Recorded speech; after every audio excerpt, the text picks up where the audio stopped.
Dear student, आज जो हम कैम 308 का सेक्शन बी पढ़ेंगे, जिसमें कि हम synthesis and uses of pesticides है हमारा जो चैप्टर है। और पेस्ट इसके अंडर जो है हमारा फर्स्ट टॉपिक है डीडीटी। तो जो डीडीटी है ये एक ऑर्गेनोक्लोरीन कंपाउंड है। कैसा कंपाउंड है? ऑर्गेनोक्लोरीन कंपाउंड है। और पेस्टिसाइड्स की डिफरेंट क्लासेस होती हैं। पेस्टिसाइड्स में ऑर्गेनोक्लोरीन कंपाउंड्स होते हैं, organophosphates, carbamates, quinones and anilides. These are the different classes जो आपके सिलेबस में हैं। उनमें से ऑर्गेनोक्लोरीन कंपाउंड जो हैं वो हम दो पढ़ेंगे, डीडीटी एंड गैमेक्सिन। उसमें से जो डीडीटी है इसकी जो फुल फॉर्म है, D stands for dichloro and this D stands for diphenyl and this T stands for trichloroethane. Dichloro, diphenyl, trichloroethane is your DDT. तो यहाँ पे जो वर्ड रूट है that is ethane. Word root क्या है? Ethane. Ethane आपका होता है CH3CH3।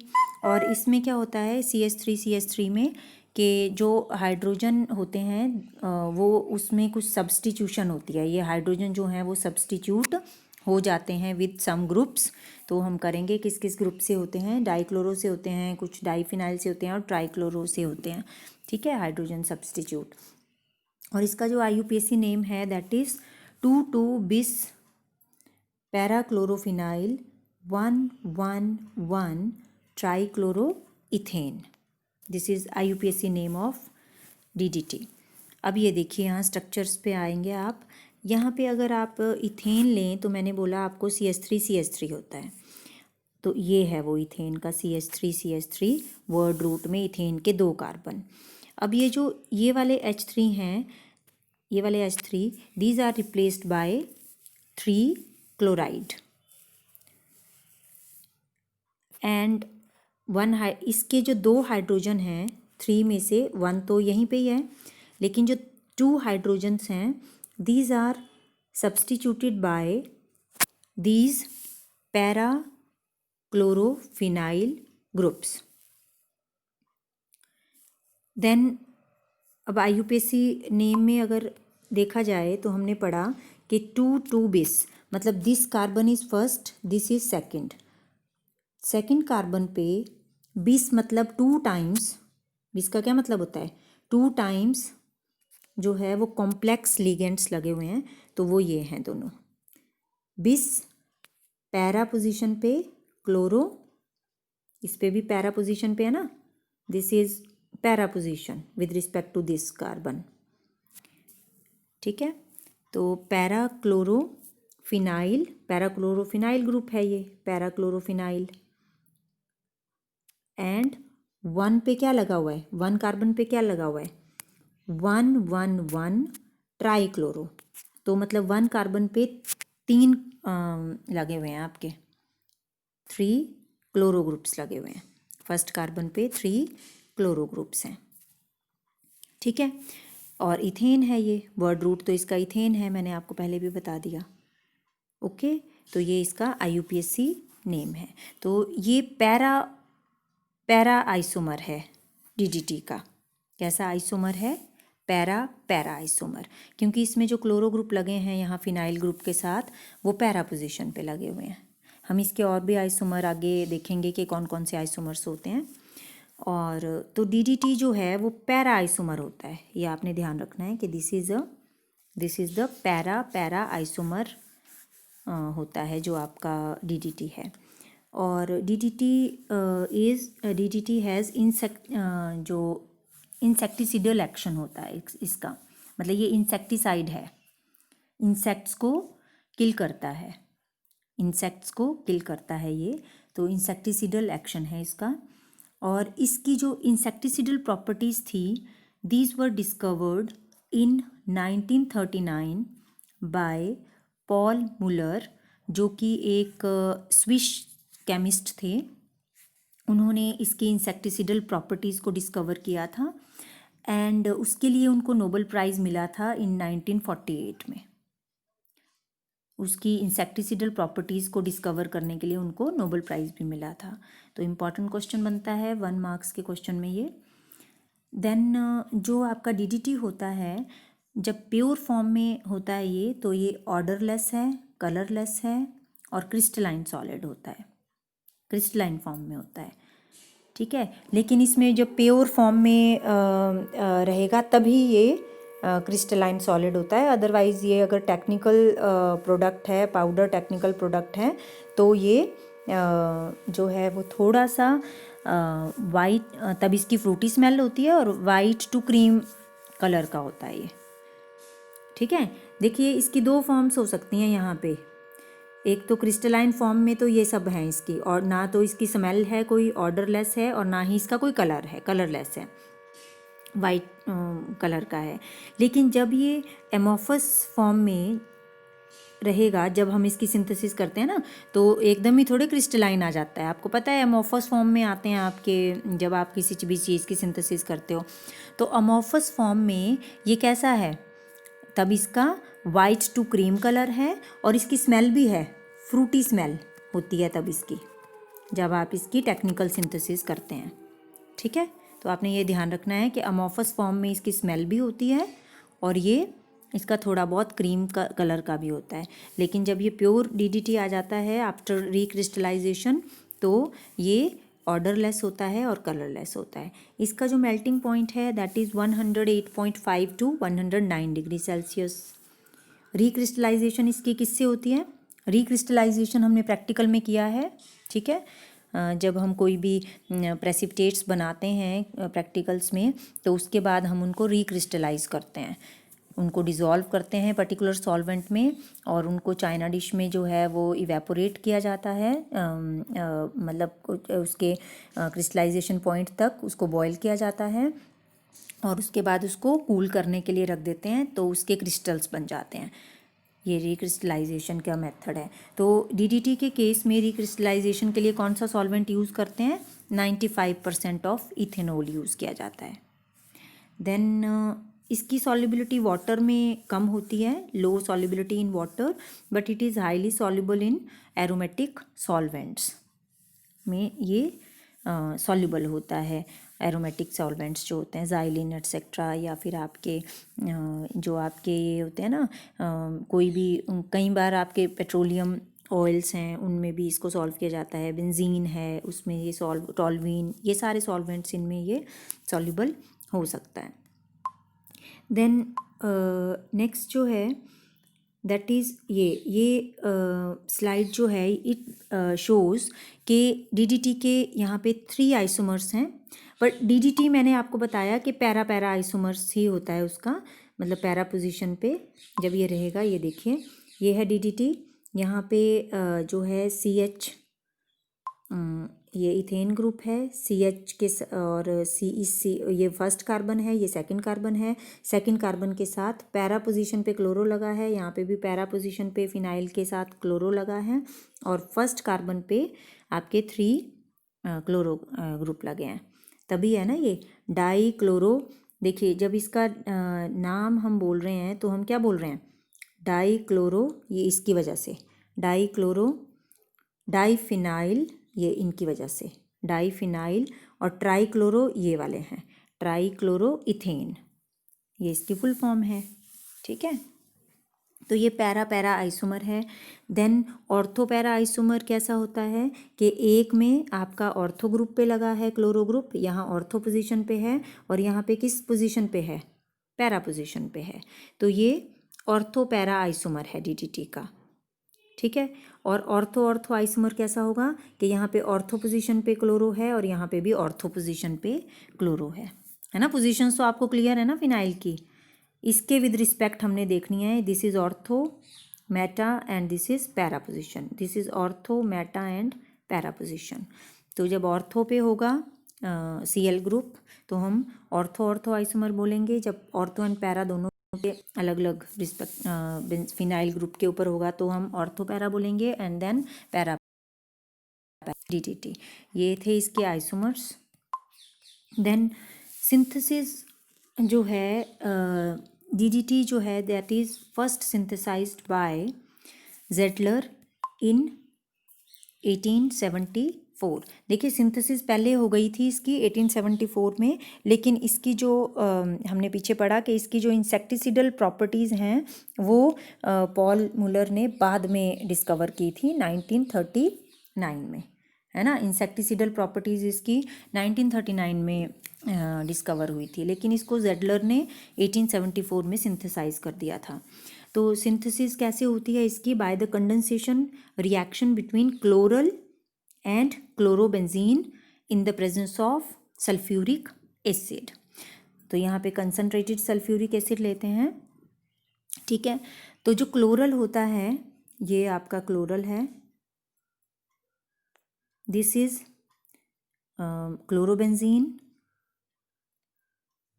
Chlorobenzene in the presence of concentrated sulphuric acid. जो कंसनट्रेटेड सल्फ्यूरिक एसिड होता है वो आपका डिहाइड्रेटिंग एजेंट होता है, इसमें वाटर रिमूव कर देता है ये, और इसमें कंडेंसेशन हो रही है। कंडेंसेशन क्या होती है? जस्ट ज्वाइनिंग हो जाएगी। जो क्लोरल है आपका, क्लोरल में ये देखिए 1 2, chloral is 2 try chloro ethanol होता है। 2 पे क्लोरो, ये देखिए 2 ट्राई क्लोरो, और अगर ये CH3CHO होता तो क्या होना था? ये है ना, इथेनॉल होना था ना, तो इथेनॉल है ये। अल क्लोरल का जो अल है, यहाँ पे क्लोरल का जो अल है दैट कम्स फ्रॉम एल्डिहाइड। और क्लोर कहाँ से आया है वर्ड? कि इसमें सेकंड पोजीशन पे 3 Cl लगे हुए हैं, ठीक है। तो ये क्लोरल है और क्लोरल की कंडेंसेशन है विद दिस। तो इसमें ये देखिए आप यहाँ पे अगर इसको ओपन कर दें स्ट्रक्चर को, तो ये क्या हो जाएगा? यहाँ पे CH डबल बॉन्ड O हो जाएगा, ठीक है।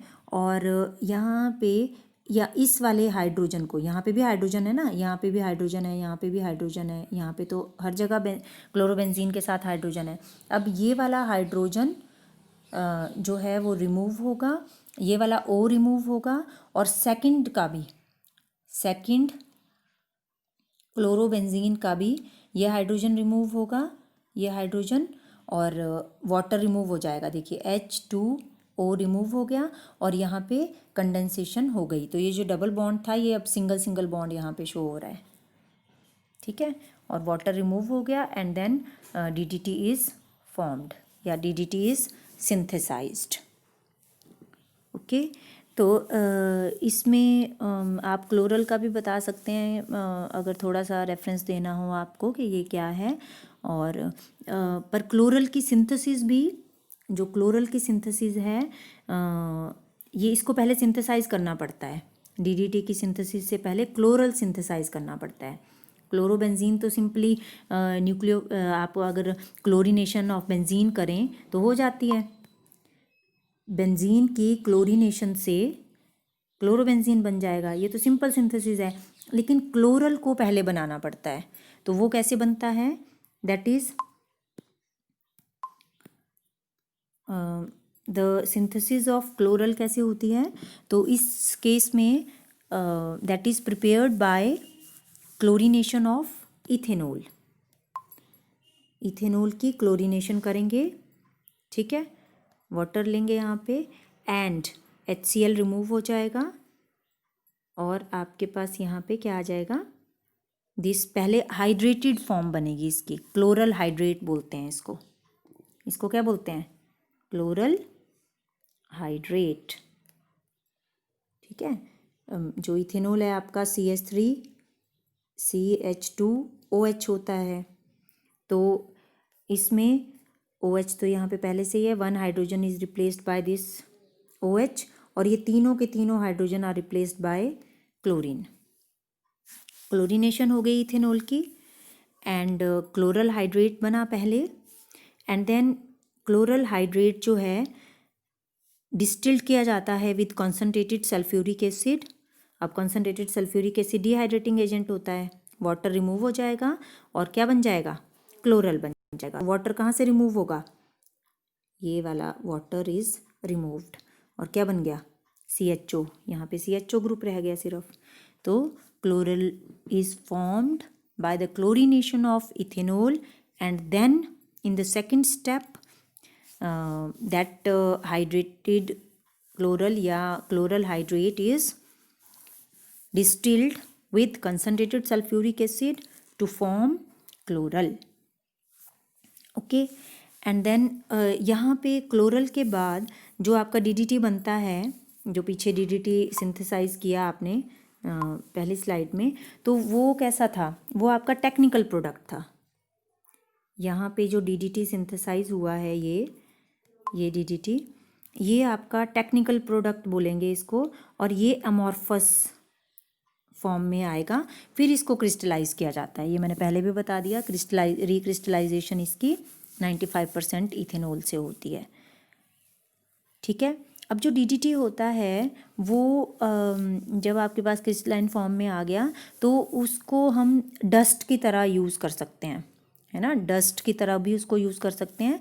जब उसको हम टैल्क के साथ, क्ले के साथ, ठीक है, या सल्फ़र के साथ उसको हम मिक्स करें तो वो डस्ट की तरह भी यूज़ किया जा सकता है, या फिर उसको हम जो DDT है उसको हम मतलब किसी एरोमेटिक सॉल्वेंट में डिज़ोल्व करके उसको सॉल्वेंट की तरह यूज़ कर सकते हैं।